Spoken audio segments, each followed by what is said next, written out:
The fingerboard, how are we doing on time?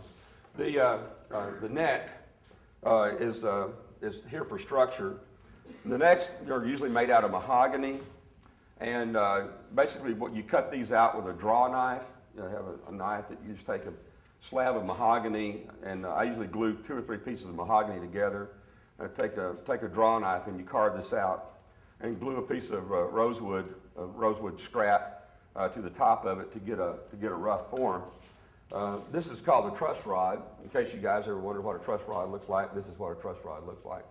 And it goes into this channel in the guitar like this. And this provides the strength, for the guitar.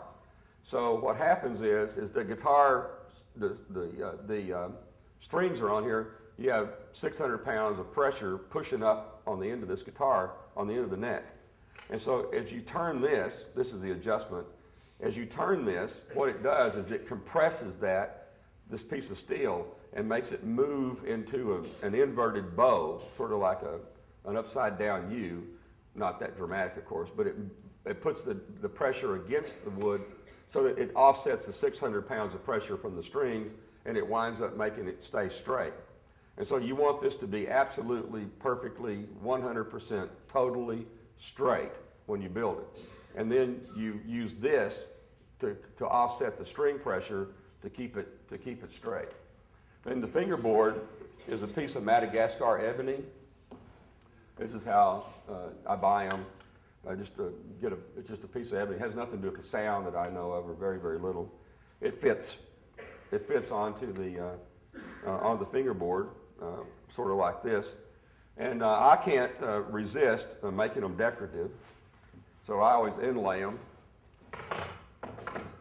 Here's the one that I've just finished, and you can see that.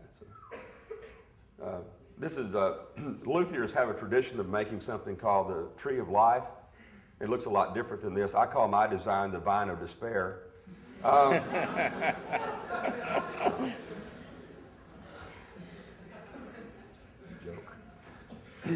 It has a little flower everywhere there's supposed to be a dot. A lot of times the owners don't figure that out for a couple of years, but there's 2 dots on the 12th fret, one on the 9th and 2 on the 7th, and whatever.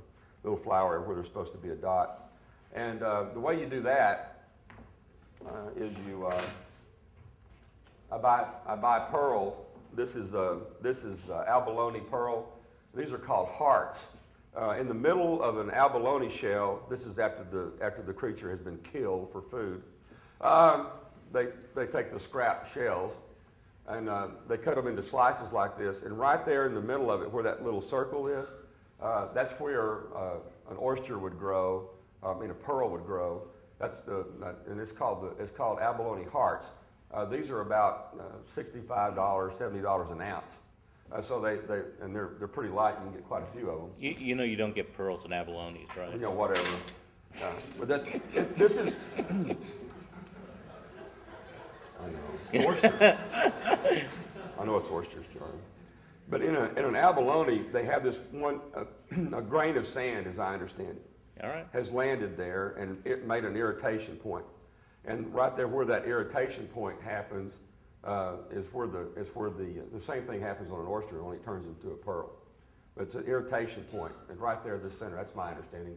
But I'm not in the abalone farm business, so I don't know. But these come from Java, with a Java Sea, and they dive down and get them and harvest them and come to that. You cut these things out with you cut the design out with a tiny jeweler's saw like this, and you cut them into pieces like that.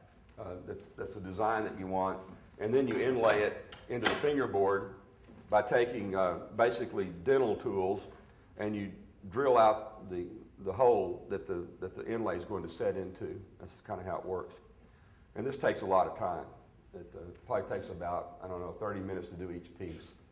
It takes a long time to get the fingerboard right.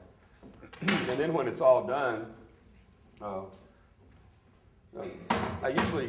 always inlay the peg head. This is the peg head. This is what is going to go. This one's going to go on.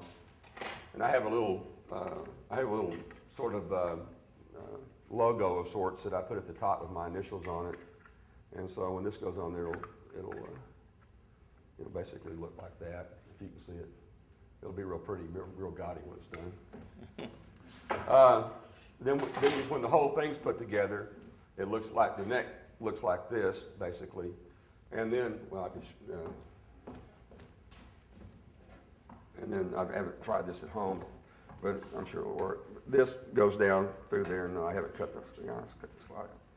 If you pry it through there real hard, I won't do it, I'll break it. But it goes down through there, the neck joint goes into there, and then you basically the guitar becomes one piece when it's all done like that.